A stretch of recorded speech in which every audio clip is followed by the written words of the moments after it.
नमस्कार दोस्तों, आप देख रहे हैं पीजी न्यूज। मैं प्रवीण नाविक आप सभी का बहुत बहुत स्वागत करता हूं। जैसा कि आप सभी जानते हैं कि इस समय चुनावी सरगर्मियां बहुत तेज हैं और इसी को मद्देनजर रखते हुए आज हम जौनपुर विकास भवन आए हुए हैं और बहुत सारे लोगों का नामांकन चल रहा है। जैसा कि मैंने सुबह सुबह आपको दिखाया कि आज कैसे आप लोगों को कवर करके दिखाना है, और इसी के बीच एक जौनपुर के बहुत सुप्रसिद्ध गायक जिसे देवी भजन के नाम से प्रचलित नाम आप सभी जानते होंगे, अगर नहीं जानते हो तो आज जान जाइए, जिनका नाम है अभिषेक मयंक। हम इनके रूम पर बैठे हुए हैं और यहाँ पे कुछ लोग हैं और अभिषेक मयंक जी हैं, हम उनसे भी बात करेंगे। लेकिन हमारे साथ इस समय जुड़े हुए हैं उनके सहयोगी और उनके बारे में हम जानेंगे वो क्या हैं और कैसे किस प्रकार का कार्य करते हैं। उनके साथ में हम सीधा इनसे बात करवाते हैं और समझते हैं कि यहाँ पे क्या हैं और कैसे क्या करते हैं। सबसे पहले अपना पूरा परिचय भैया। जी, हमारा नाम अरविंद यादव है। जी, कहाँ से हैं आप? हम गोरखपुर के निवासी हैं। अच्छा, आप गोरखपुर के निवासी हैं। अगर आपसे बात किया जाए और पूछा जाए कि आप जौनपुर की धरती पे रहते हैं और ख़ास करके अभिषेक मयंक जी के साथ में रहते हैं, तो आप क्या करते हैं इनके साथ में?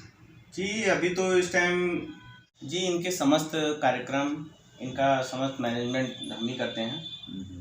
और जो भी चीज़ें टेक्निकल हैं, चाहे फील्ड वर्क में, सारे मैनेजमेंट हम ही करते हैं इनका।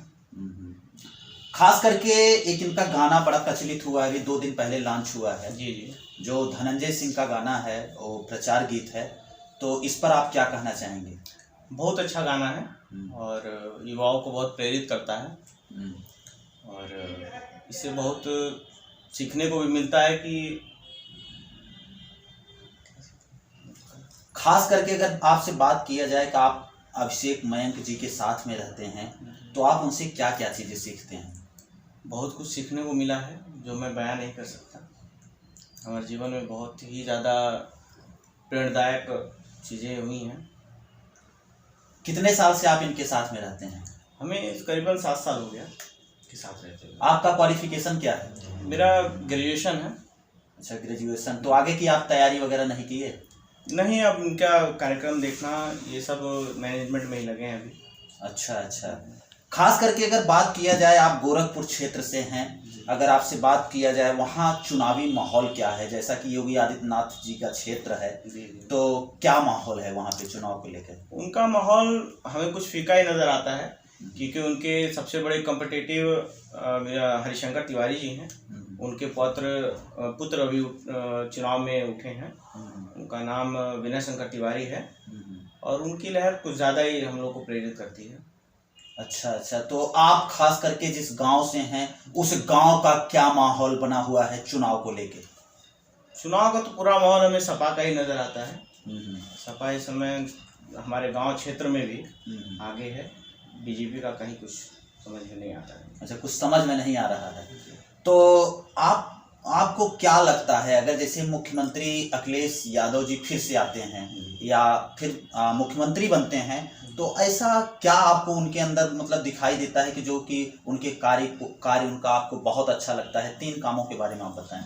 ये बताने के लिए तो कुछ है नहीं, वो लोग पिछली बार की सरकार में देख चुके हैं, उसे फिर बयां करने की ज़रूरत नहीं है, वो सबको पता है। और आज भी लोग उसको मानते हैं कि जो कार्य जो उन्होंने किए हैं, वो कार्य को लोगों ने नामांकित करके अपना काम बनाया है। तो उनके काम और कार्य सबसे ज़्यादा विकासशील हैं, इसलिए उनको आना ज़रूरी है। अच्छा अच्छा। खास करके अगर आपसे बात किया जाए कि 5 साल का कार्यकाल अगर पूछा जाए बीजेपी का, तो कैसा रहा? 5 साल का कार्यकाल वही आस्था पर निर्भर है सब कुछ। कुछ सुंदरीकरण और कुछ चीज़ें हुई हैं, उनकी भी अच्छी हैं, ऐसी चीज़ें नहीं उनको भी नकारा जाए। इनका भी सब कुछ सही, बस बेरोजगारी को लेकर और देश को चलाने में ये सक्षम नहीं है। अच्छा अच्छा। ये तो प्रदेश चला रहे हैं ना योगी जी? प्रदेश और देश में डबल इंजन की सरकार है, तो सरकार तो एक ही मानी जाएगी। अब इसको देश कहिए प्रदेश कहिए, चला तो प्रदेश से, देश से ही लोग रहे हैं, प्रदेश कह रहे हैं इसे, तो सक्षम नहीं है सरकार। अगर खास करके बात किया जाए युवाओं के लिए, एक बहुत बड़ा मुद्दा बना हुआ है बेरोजगारी को लेके, तो कितना सफल रही योगी सरकार? सफल का तो कोई नाम नहीं है, सिर्फ विफल का ही नाम है। अच्छा, विफल का ही नाम है। हाँ बस। एक आखिरी सवाल आपसे करेंगे, अगर सब लोग बीजेपी के जितने भी समर्थक हैं सब चिल्ला रहे हैं कि अब की बार 350 के पार, इस पर क्या कहना है आपका? वो तो उन लोगों को चिल्लाता है, 350 पार होते हैं या फिर क्या होते हो तो 10 मार्च को ही पता चलेगा। रिजल्ट 10 मार्च को आएगा जी। और आप कुछ संदेश देना चाहेंगे पीजी न्यूज के माध्यम से? हमारा ये संदेश है कि देश को जो आगे ले जाए, जो देश को विकास प्रदान करे, और जो बेरोजगारों को रोजगार दे और देश को आगे बढ़ाए, देश को कर्ज में ना डुबाए, ऐसी सरकार हमें लानी चाहिए। खास करके आप पीजी न्यूज के बारे में क्या कहना चाहते हैं? पीजी